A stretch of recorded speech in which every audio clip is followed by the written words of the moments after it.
All Aren't right, you these guys. great? Riggs, did you see my bitchy email today? Oh yeah, I loved it. I mean, that was fucking outrageous. I didn't want to say anything, but it was the exact same the day we went live with registration. Not a single word. I mean, let's just talk about it here. So today we're.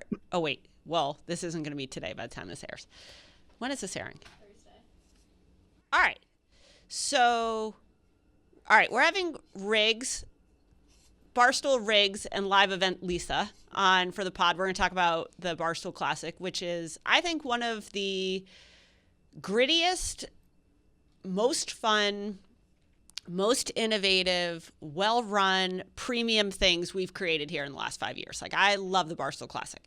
We're going to start this by the email I had to send this afternoon. So, or the email I had to send on Tuesday afternoon. Or Monday afternoon. So Monday afternoon, Riggs is busting his ass at the Classic, shaking hands, kissing babies, talking to a bunch of white guys, playing golf in their starfish costumes, like looking at a lot of bad golfers. Lisa's like running logistics, getting the temperatures taken, COVID tests. We've got like 15 salespeople there making Truly happy. We've got the golf course people. This is a multi-million-dollar business for us. And we go look on the internet, and Frankie and Trent are playing 2K, and there hasn't been a tweet, a post, or an Instagram story from Frankie in 22 hours. There's no blog from Trent. There's no promotion on Twitter, on Instagram, on Facebook, on TikTok, on Snapchat, anywhere from anybody about the Barstool Classic. So I was like, what the fuck? What do you think? This is how you don't promote a major initiative for your company.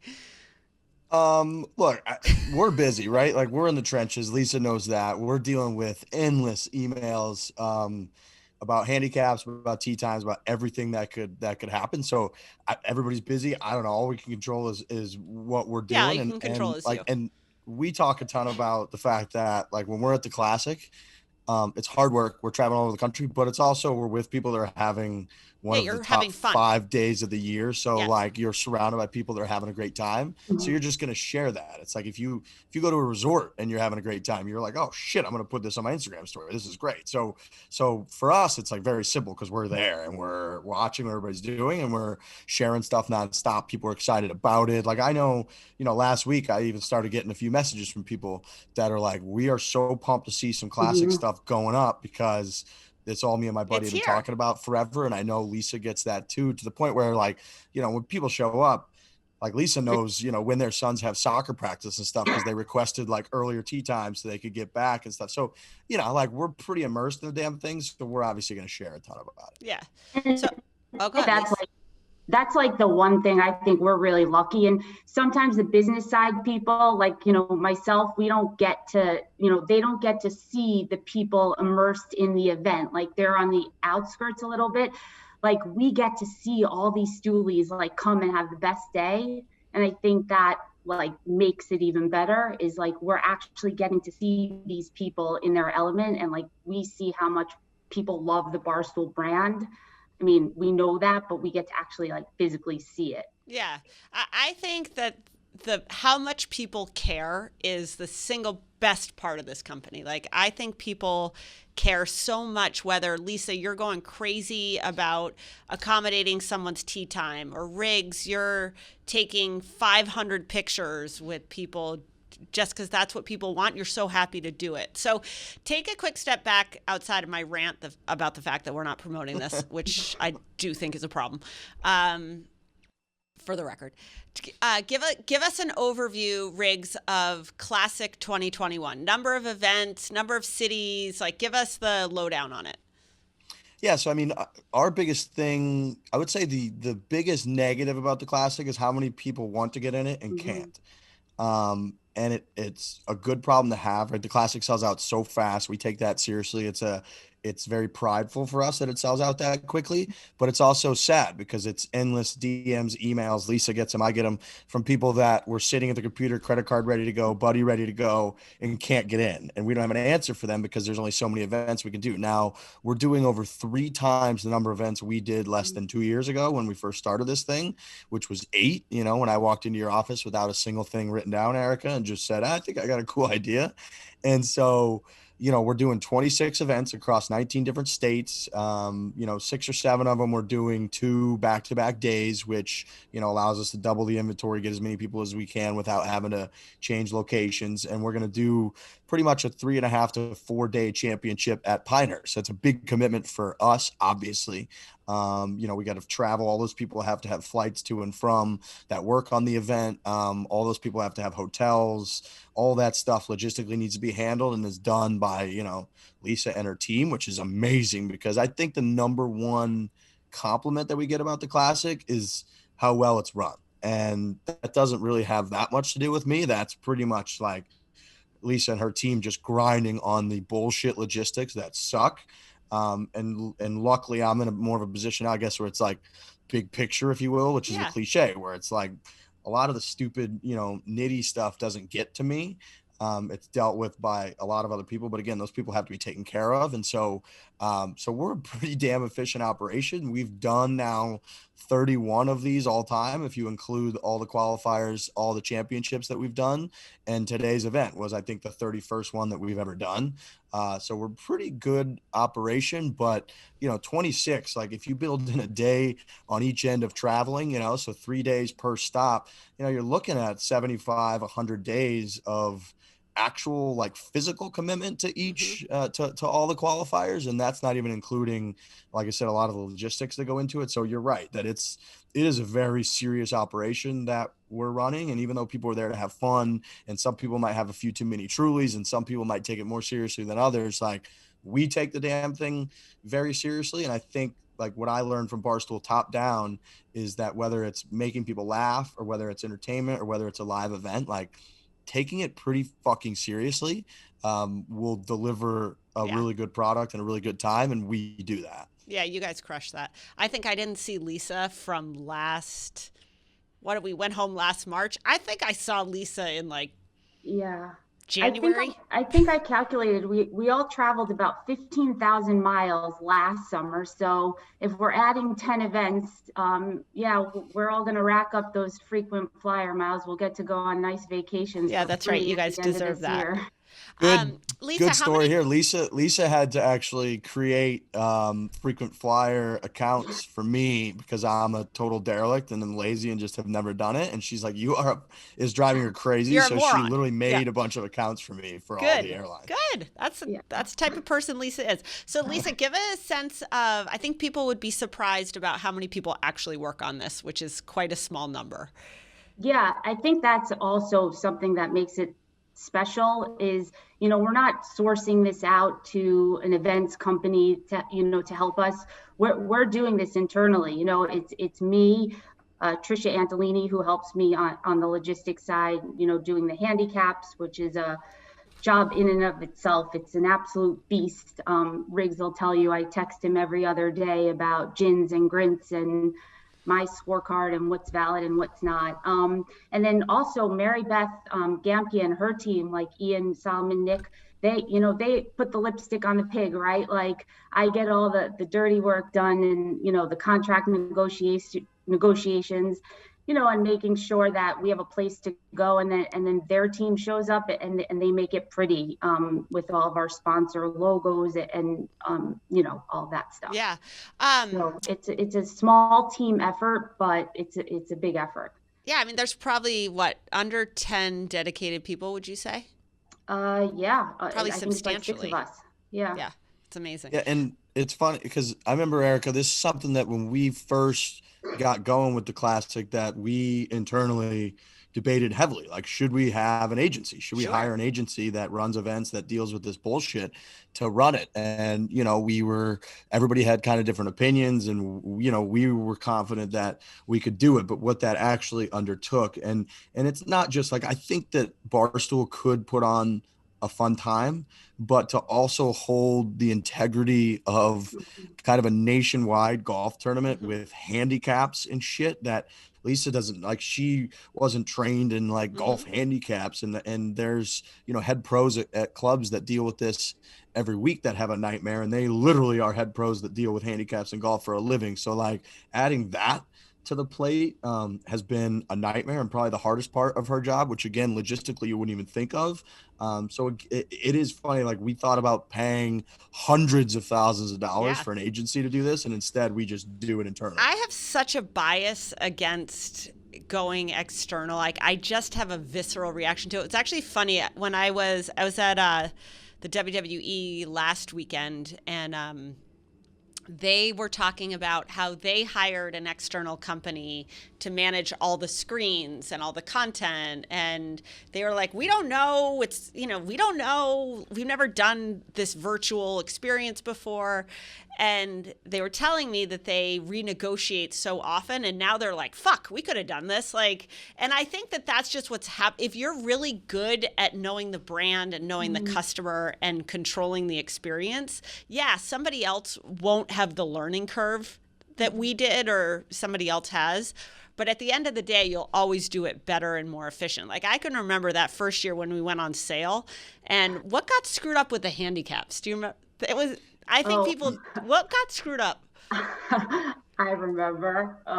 That was a disaster. It was like a Josh Frost disaster. So yeah, people's handicaps were off or they weren't in. What? There was a column issue. It was literally on a spreadsheet. It was like one column got deleted or missorted. So literally we got to one tournament, and I love Josh. Josh is the man, and I think he's going to actually play in one of them this year.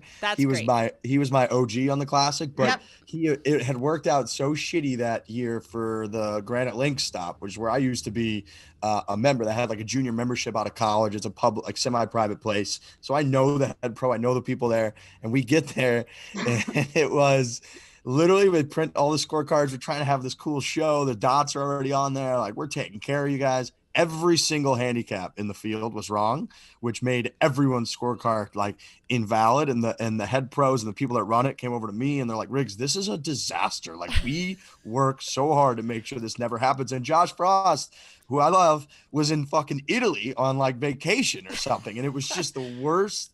Like, it was the worst string of events, and we were just out there stuck with the worst numbers ever. It was a nightmare. I remember I was working at Barstool literally like a week and a half, and I'm on like a survey for our upfronts, and Erika, you start slacking me like, what's going on with the handicaps? And I'm like, I don't know. I just started working here a week ago. It was, That's all right. Love Josh Frost, R.I.P. Yeah, I do too. And it's bound to happen. I mean, this happens to us every time we do anything. It's bound to happen, like with us, and it happens at any course that has a member guest, which is kind of like what we are framed on in terms of the Classic, has handicap issues. Like, people are naturally going to be slimy or a little sketchy with handicaps, like some percentage of people. So if you want to hold a golf tournament where in theory anyone can compete, which is what I think the beauty of golf is, that like if you're somebody's 75-year-old grandfather or you're on the PGA Tour, in theory, because of the system, you can compete against one another, and it could be pretty close. And so we want to hold that, but in holding that, like, you run into people need to be truthful to their handicap. And it's so now all of a sudden it's like the onus is on us to make sure that they are, but we have 2,000 golfers. So it's, the whole thing gets a little dicey. And I know for a fact that Lisa would say the handicaps are probably her least favorite thing. I would be lying if I didn't say this keeps me up at night. Gin numbers, I have, all these, like the matrix in my head, double checking them 1,700 times. Trisha helps me with that too. She's good at that as well. But yeah, and it's just like something also like, sometimes you get these sketchy things and, you can't question someone's integrity, right, Riggs? So it's like, we come up to you and you're like, these guys, like, how are they in first place? They have 37, handicap index. Would they just play the best round of their life? And you're like, I guess. Totally. And it's tough because like they could have, but the chances are unlikely. And then you talk to their playing partner and you get a little bit of hearsay. And then can you make a decision and ban somebody on hearsay? So last year we did ban 2 people. We kicked them out. We didn't allow them in the tournament and we banned them because, we found their handicaps were very blatantly wrong, or they were using multiple handicaps, which is illegal. So we got to make those calls sometimes, but if it's just like a judgment call, it's tough to just tell someone to their face, we don't trust you. Like that's not an easy thing to do. So, and if they paid the $400 per person, it's like, I'm going to kick you out of my tournament. That's a bold thing to do. So yeah, the handicaps are clearly the biggest nightmare of the whole tournament. What is the thing you're most looking forward to this year? Like, how do you think we've pushed it forward? I would say the venues this year are really impressive. There's a good amount of them that we are going back to for obvious reasons. They're great, but there's also a good handful that we've added that are just impressive. Erin Hills is a U.S. Open venue. It's really, really amazing. It's like a bucket list type course. Chambers Bay is a U.S. Open venue. It's on the water. It's literally on the bay, like in 45 minutes south of Seattle. It's amazing. Like Half Moon Bay, which is on the water, San Francisco area. So there's just the venues, I would say, like I said, we've done 31 of these things now. We're pretty good at putting them on and enhancing them. We've added cigars. We've added some fun stuff that we're always going to make them a little better. But the actual venues, I think, when people see that, and like, I know even our team, right? Like Ian and the crew that runs it, Nick, like they're pumped to just go to the venues and work all day. It's a bucket list to literally work all day at these places. So do you remember the first year where we had like puppies after we might need to do that again. That was at like Wollaston. That was like the first one. Yeah, puppies was the best. So just for folks listening to this, so we just didn't know, like, are people going to come? Are they going to have a great time? Are they going to resent paying $400? Like, are we able to pull this off? Do we even understand what a gin number is? Like, are people going to be shit-faced? Like, blah, blah. And then it was like we were trying to doll up the reception. And somebody's idea was puppies. Like, we should bring in puppies, and the charity that we would work with was like a local shelter or the Humane Society or something. But I loved the puppies. Yeah, you get good wrinkles like that. Puppies always deliver. Yeah, I agree. Can't go wrong with the puppies. Yeah, we might have to bring puppies back. Yeah, I would bring puppies back. I'll come to the puppy stop. I also think like there's so many more players playing. Like we have, almost 1,000 more players playing, and just like meeting them and interacting with them. I think that's something to look forward to also. Riggs and I will, like, someone will come up to us and be like, this was the greatest day of our lives. I haven't seen my brother in 6 months. Like, thank you for, putting this on so we could get together. Like, it's those kind of stories that, we look forward to also. Especially last year. Like last year, there were a lot of people, and we had to do watered down versions of the event to some degree about the happy hour, about the lunch because of COVID. But so many people came up to us last year and just said, I haven't been out of my house in 8 months. I haven't seen other human beings in 6 months. I needed this. Thank you guys so much. So putting all the work in and all the BS that we deal with, and we're pulling our hair out. I don't have any hair, but if I did it, we'd be pulling out.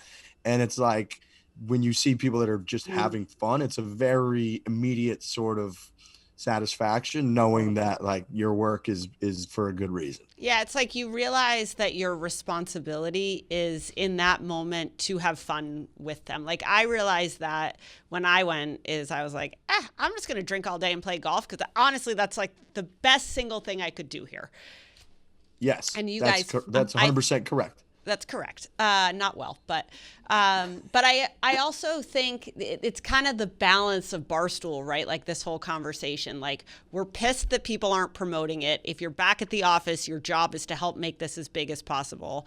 At a normal company, they would be like, but Riggs is like drinking Trulies all day, and Zaz wandering around, seems to be like wandering around a swamp. Like, What are they doing all day? And it's like, that's what they should be doing all day. Like, everybody has a role in how we do things. And I think the product that we create for people is exactly what you said, Riggs, and Lisa, is it's fun. It's like, it's a day for two best friends to do something. And I think a credit to Riggs, people do have fun and they're drinking and they are getting, some of them getting shit-faced if, by, the 12th hole, they know they're out of it. But credit to Riggs, it's still very competitive. Like, people take it very seriously. Like, this is a serious, legit golf tournament. And a lot of times when I'm calling clubs, Riggs sends me clubs that he wants to potentially go to. And when I call them, a lot of them sometimes are like, oh, is this just, another booze fest? And I'm like, actually, it's a really serious golf tournament. I think people might be surprised to hear that, that it's so competitive while also having fun. Yeah. And I think that's like the whole thing of it is like, you can relax, have fun, and play your ass off in golf. And that's really the environment that you two create. Yeah, I agree. And I think that's the biggest fight that I've always fought with the Classic, is to make it a golf tournament at heart. It's not a shit show outing. It's not similar to a lot of charity outings. It's not a 4-man scramble, which turns into a complete shit show. Like, it's a golf tournament. And if you protect that, I think it continues to be very successful because people strive to try to compete in something. And there's a legitimate prize. Like, going to Pinehurst for 3 or 4 days with a bunch of people is so fun. There's $10,000 at the end of the day for whoever wins the whole thing. You get your name on a trophy. And golf's such a rare sport where if you're a fan of golf, you probably play golf a lot and work on your game and you follow instructional stuff and you go in the backyard and you chip and you putt. If you're a fan of football, you probably don't play football every weekend. Like, it's quite different in that regard. So then having the opportunity to put your game to the test, when they talk about nerves on the first tee at the Masters, like, you as a human being can also be like, you know what? I was really nervous. I was standing with Za and Riggs with their phones out, knowing hundreds of thousands of people are going to see it. Like, I hit the worst shot of my life because I was nervous. So, like, maintaining that integrity of the competition, I think will be instrumental in making the Classic successful forever, because it's a really good point that is what sort of drives the tournament. And without it, I don't think it's what it is. Yeah, I would agree with that. Awesome. You guys, this was great. Thank you for doing it. I know you're so busy. I know you're literally at a tour stop now. I think you both have built something incredible. I don't think either one of you could have built it without the other and the team around you. And I think the way you made this work last year with, no one was connected. You two were literally running a golf tournament. We had like no idea where any of you were at any point in time. Like, we saw Riggs crying leaving Pinehurst, and I was like, I don't really know where Riggs is in between now and then. But I think you've built something that's lasting, and you've built a concept that's very relevant. Like, the idea of America's member guest, I think, is something that is so Barstool, and I just give you guys so much congratulations for that. Thank you. I appreciate it. It is funny to do it. We're putting on 30-ish stops this year, if you include the championship, 30 events that are pretty much based around like interacting and spending time with people and being outside. And we're doing it all while not being anywhere near each other, planning it, and like doing it virtually is very weird. But I will say, like last night, we all got in. I saw a lot of folks for the first time, and our team really doesn't miss much of a beat. It's like, we're on it. We know how to kind of like socialize with one another while also like covering the business stuff. And we're a pretty well-oiled machine at this point. And if we weren't, like, it just wouldn't be what it is. So yeah, I think that like we're lucky we found and sort of sculpted the right team to do it. And you won't be seeing us at all, Erika, because we're going to be all over the country this year. I said that on the way, and I'm like, I call my friends at Axon, and I'm like, hey, you seen Riggs? How's Riggs? They probably have. Yeah. Lisa, any parting thoughts for you? No, I just think like what I think the coolest part about the Barstool Classic is it set up a model for us for the future at Barstool. We're going to do a roller hockey, street hockey tournament this summer. We did pond hockey. We're going to do a soccer thing. Like, I think that because the Barstool Classic model was so successful, it's setting us up to do more of these with other podcasts, other properties, other sports. And I think that's like the most special part for me, is just, getting to take this awesome model and replicate it and grow our live events business. So that's awesome. All right, congrats, guys. We'll see you later. Thanks. Take it easy. Thank you, Erika. Bye.